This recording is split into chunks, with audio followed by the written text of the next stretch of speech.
علی گڑھ کے بدرباغ میں چھپا ہے ایک زمانے کا راز، ایک ایسا عالیشان بنگلہ جہاں وقت کی سوئیاں تھم سی گئی ہیں۔ جیسے ہی آپ اس عمارت میں قدم رکھیں گے، تاریخ کی دھول بھری کتابیں کھلنے لگیں گی۔ یہ محض ایک گھر نہیں، بلکہ یہاں اتہاس سانسیں لیتا ہے۔ اور پھر وہ پل جب ہم عمارت کے اندر داخل ہوئے، پروفیسر عرفان حبیب صاحب کتابوں کے جادو میں ڈوبے ہوئے تھے، جو وہاں سادگی میں چھپی ایک الگ ہی دنیا کا احساس کرا رہے تھے۔ ہم نے عرفان صاحب کے ساتھ بات چیت کا سلسلہ شروع کیا۔ بات چیت کے دوران عرفان صاحب نے دلچسپ بات بتائی۔ انہوں نے کہا کہ یہ گھر اور ان کی پیدائش دونوں ہم عمر ہے، یعنی دونوں نے اس دنیا میں اسی سال قدم رکھا۔ ورش 1931 میں برٹش کی ایک فرم نے یہ گھر بنایا تھا۔ حبیب صاحب نے ہمیں اپنی لائبریری کا بھی دیدار کرایا۔ کتابوں سے بھری الماریوں کے بیچ عرفان سر سے بات چیت میں ہم مشغول تھے۔ بات چیت کے دوران عرفان حبیب صاحب نے فارسی زبان کا ذکر کیا۔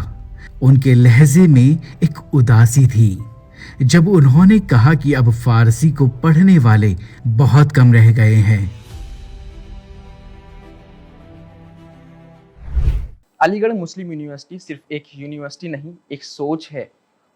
سر سید احمد خان کا وہ خواب جو تعلیم، تہذیب اور بیداری کی بنیاد بنا۔ کیسے علی گڑھ مسلم یونیورسٹی قائم ہوئی؟ کیا ہے علی گڑھ مسلم یونیورسٹی کا اتہاس؟ میرے ساتھ بات چیت کرنے کے لیے موجود ہیں ایک عظیم ترین شخصیت، ہسٹورین پروفیسر عرفان حبیب صاحب۔ سر، آپ کا DNN 24 میں بہت بہت استقبال، بہت بہت خوش آمدید۔ بہت شکریہ آپ کے الفاظ کا۔ کیسے ہیں آپ؟ ٹھیک ہوں۔ آپ کا ایک علی گڑھ سے بہت پرانا رشتہ ہے۔ آپ نے یہیں سے تعلیم حاصل کی اور پھر یہیں ہی پڑھایا، اس پر روشنی ڈالیے گا۔ میرے والد یہاں پروفیسر تھے، اس لیے میری تعلیم یہیں ہوئی، اور یہ ہندوستان کے لیے تو ایک بڑا کریٹیکل موقع تھا۔ آزادی بھی ہوئی اور بٹوارا بھی ہوا، لیکن اس کا ایک نتیجہ یہ ہوا کہ علی گڑھ یونیورسٹی کے سٹاف میں بہت جگہ ہو گئی، بہت سے لوگ پاکستان چلے گئے۔ تو چنانچہ جیسے ہی میں نے ایم اے پاس کیا تو میرا یہاں لیکچرر کا تقرر ہو گیا۔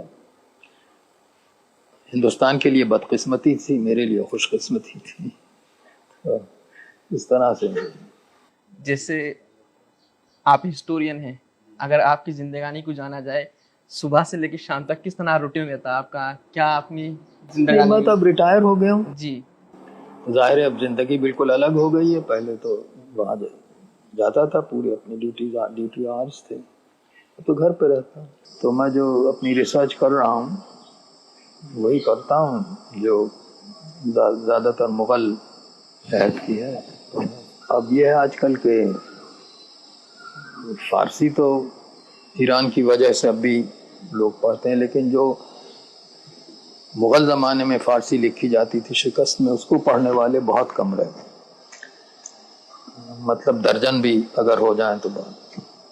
تو وہی میرا پیشہ ہے، میں ان کو پڑھتا ہوں اور ان سے ان پر کوئی جو علم حاصل ہوتا ہے اس پہ مضمون لکھتا ہوں۔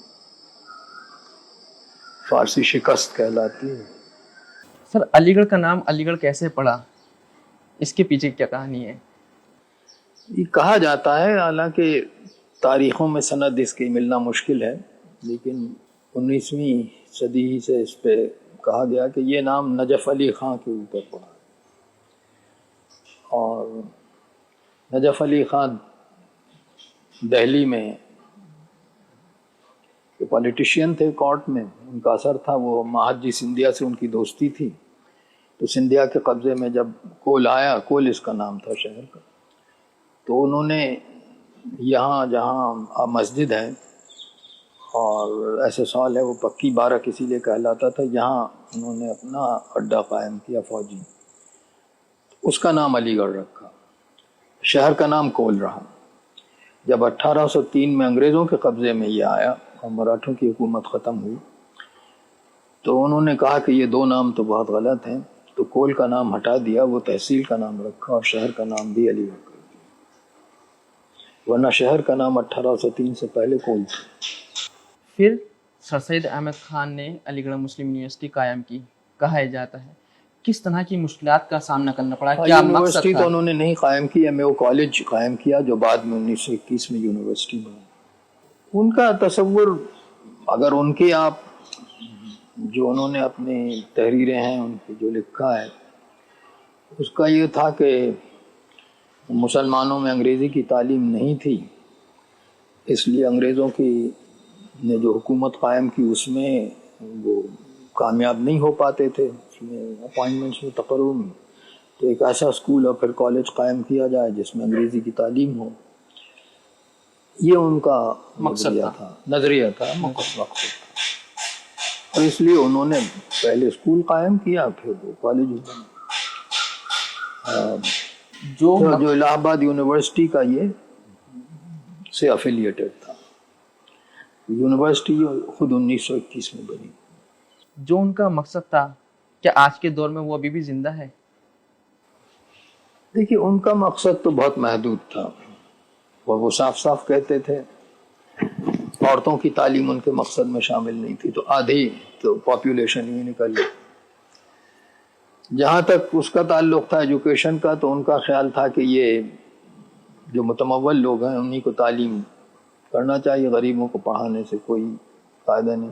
یہ آج کے تصورات سے بالکل الگ ہے، لیکن بہرحال ایک تصور ان کا صحیح تھا کہ جدید علم دیا جائے جو انگریزی سے حاصل ہو سکتی ہے، اور انگریزی تعلیم سے یہ بھی ہے کہ انگریزوں کی سروس میں آسانی رہے گی، تو دونوں مقصد ان کے تھے۔ تو پہلا مقصد تو بالکل صحیح تھا کہ بھائی سائنس اگر آپ نے پڑھنا ہے تو انگریزی سیکھیے، دوسرا مقصد تو یہ تھا کہ بھائی انگریزوں کی سروس ملے جسے آپ اس وقت ناپسند کریں۔ ایک جگہ یہ بھی کہا جاتا ہے بہت ساری مشکلات کا سامنا کرنا پڑا جب وہ یونیورسٹی کے لیے چندہ اکٹھا کر رہے تھے، تو ان کو جوتوں کا ہار بھی بنایا، تھپڑ مارے گئے۔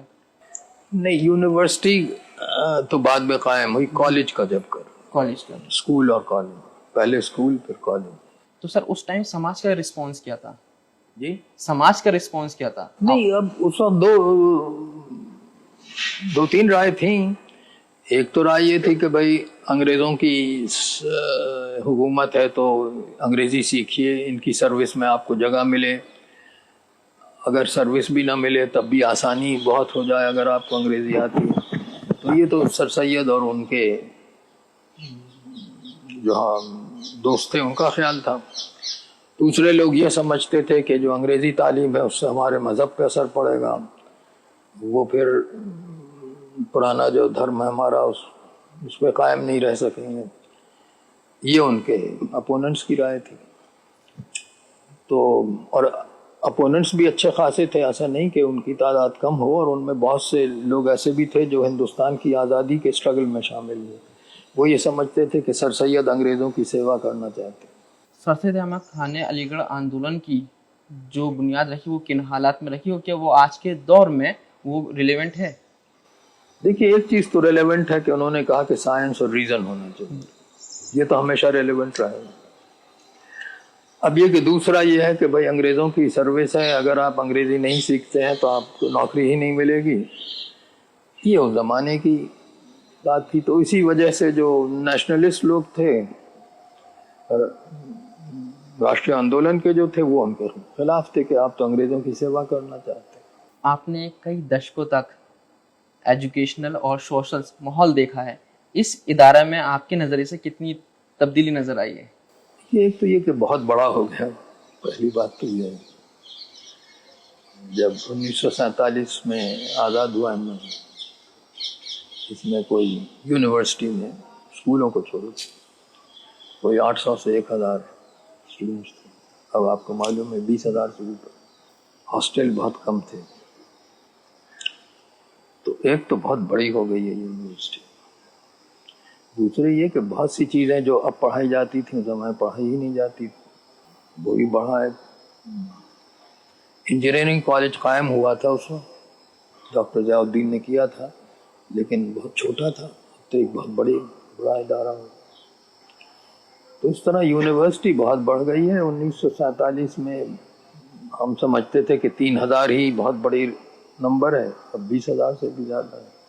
سر سید احمد خان نے جو مسلمانوں کے لیے راستہ دکھایا تھا، وہ جیسا آپ نے ذکر کیا، انگلش، ان کو نوکری، انگریزوں کے ٹائم نوکری ملے، یا ان کا تصور صرف ویسٹرن سائنس تک محدود تھا یا اس سے آگے بھی کچھ تھا؟ دونوں تھا. وہ یہ بھی سمجھتے تھے، اور اسی لیے نیچر ہی کہلاتے تھے، کہ سائنس جڑ ہے اور مذہب اپنی جگہ پر ہے، لیکن جہاں تک دنیا کے معاملات ہیں وہ سائنس اور ریزن پہ ہونا چاہیے. اور اس کو انہوں نے بہت صاف الفاظ میں بھی کہا، جس سے مسلمان بہت خفا بھی ہوئے. لیکن وہ بالکل مذہب اور دنیا کو الگ رکھنا چاہتے. تو یہاں تک تو بھائی ہر ایک ان کے ساتھ دے گا، لیکن اس میں انہوں نے کہیں کہیں مسلم کمیونلزم کو بھی بڑھاوا دے دیا، جو بعد میں میرے خیال میں نقصان دہ ہوا اس یونیورسٹی کے لیے. شروع میں تو نہیں تھا ایسا، لیکن کچھ انگریزوں کے اثر میں انہوں نے نیشنل موومنٹ کو، نیشنل تحریک کو مخالفت کرنا شروع کر دی. تو علی گڑھ میں ان کی زندگی میں تو نہیں، لیکن بعد میں 2 پارٹیز ہو گئیں، ایک لائلسٹ اور ایک نیشنلسٹ، اور پھر وہ بعد میں وہ کمیونل اور نیشنلسٹ ہو گئیں. تو یہ تو ہر جہاں بھی تعلیمی ادارہ ہوتا ہے، جہاں ایڈیولوجیکل بیٹلز ہوتی ہیں، وہاں یہ ہوتا ہے. اس میں کوئی ایسی بات نہیں. بعض لوگ مذہب کو بڑا سمجھتے ہیں، بعض لوگ نیشن کو بڑا سمجھتے ہیں. سر سید احمد خان کو ماڈرن ایجوکیشن کا بانی بھی کہا گیا. آج کے دور میں جو ماڈرن ایجوکیشن، ماڈرن ایجوکیشن کے بانی تو وہ نہیں تھے، ظاہر ہے. اس سے پہلے ہو چکی تھی، کلکتہ اور بامبے یونیورسٹیز بن چکی تھی، تو بانی ہندوستان میں بھی بانی نہیں تھے. دہلی کالج بن چکا تھا. لیکن ہاں، انہوں نے اس کے لیے بہت کوشش کی، اور علی گڑھ میں ایم اے او کالج قائم کر کے، ان کے زمانے میں تو یونیورسٹی نہیں بن سکی، لیکن ایم اے او کالج بنا کر انہوں نے جو الہ آباد یونیورسٹی کا یونٹ تھا، بہت بڑا اہم کام دیا. پہلے اسکول بنایا، پھر کالج.